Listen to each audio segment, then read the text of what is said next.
We all know that Islam is a religion of peace, but if you want to disseminate the message of Allah subhanahu wa ta'ala, you have to face a lot of difficulties, a lot of trials.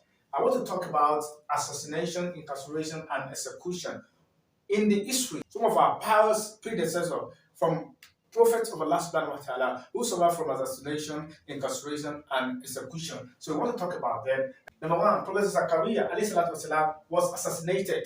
His son, Prophet Yahya alayhi salatu wasalam, was also assassinated. But Prophet Jesus alayhi salatu wasalam, Jesus alayhi salatu wasalam, escaped assassination.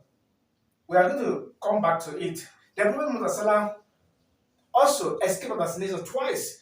First from Abu Jahl, who wanted to assassinate the Prophet alone. Then Allah subhanahu wa ta'ala exonerated the Prophet. Then secondly, when they formed coalition against the Prophet Muhammad, 7 different tribes, they wanted to assassinate the Prophet. But Allah subhanahu wa ta'ala made the Prophet to pass through them, and they were sleeping. They did not see the Prophet Muhammad. So Prophet also escaped assassination. Umar ibn al-Khattab, the second caliph, was assassinated.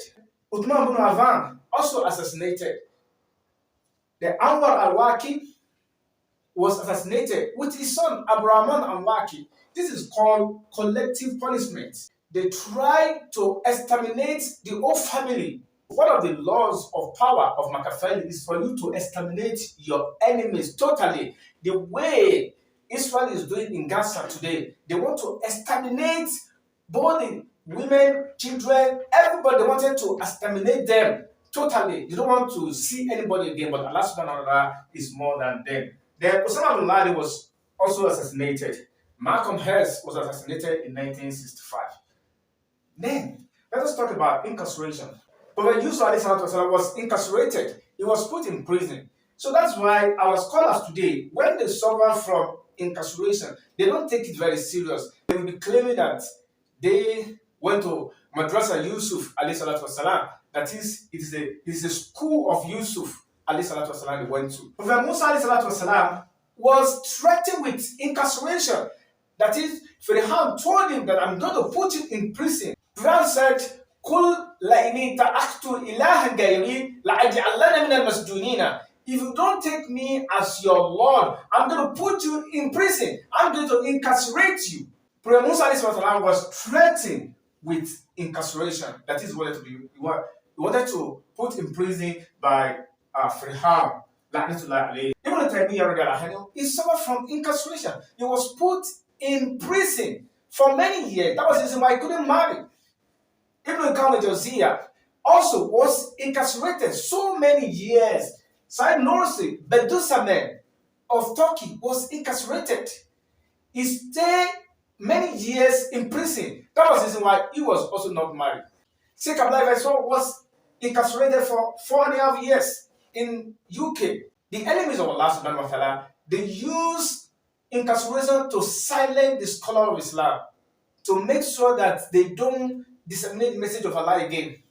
Let us move to execution. Prophet Jesus was not crucified, was not killed. But according to the Bible, he was crucified. But according to the Quran, he was neither crucified nor killed. So we don't believe that whether he was assassinated or he was executed. We don't believe in that. So let us just not believe in that. Umar Mukhtar in Libya, who fought against Italy, was also executed. He was executed. Then Said Qutb, with other 5 Brotherhood of Islam in Egypt, they were also executed. Many Muslims were also executed. Many Muslims were incarcerated. Many Muslims were assassinated.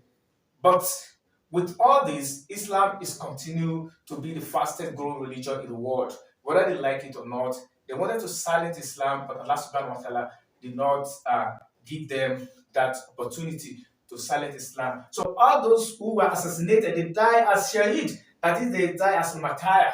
Then those that are still alive, like Sayyidina Bilal, all of them, may Allah subhanahu wa ta'ala continue to preserve them. So in Islam, we are going to face a lot of things when you are trying to proclaim and try to practice Islam the way it was practiced by Prophet Muhammad. So you don't need to fear. Your strength is with Allah subhanahu wa ta'ala. May Allah subhanahu wa ta'ala continue to preserve our scholars and give them long life so that they're able to disseminate the message of Allah subhanahu wa ta'ala for a longer period of time. Assalamu alaikum.